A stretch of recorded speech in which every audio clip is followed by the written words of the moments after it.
Welcome to the Slop Temple. We pray this video helps. You've signed in and you're ready. First, open YouTube Studio and pick the video you want to fix. Once there, go to Subtitles and check if auto-generated captions exist. If not, upload an SRT. Make sure the video's default language is correct so auto captions match. While you're here, enable community contributions only if you want volunteers.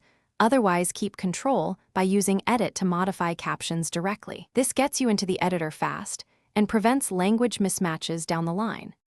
Now focus on editing. Open the subtitle editor and correct transcription errors that auto-generated captions missed. You should fix punctuation and speaker labels because accurate text improves translation. Once the source captions are clean, add translations by choosing Add Language and either upload an SRT or use auto-translate, and then manually review each line. Make timing tweaks. Aim for half to 1 second lead or lag where needed, so subtitles stay readable.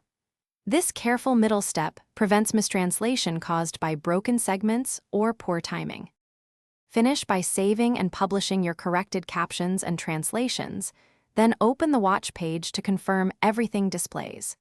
You should switch languages from the CC menu and watch the video briefly to ensure context matches. Adjust any untranslated idioms manually. If translations still look off, re-upload a corrected SRT or re-edit the translated lines. One key troubleshooting tip: clear your browser cache or use an incognito window. Changes sometimes don't show immediately. Thanks for watching. Consider subscribing if we helped you.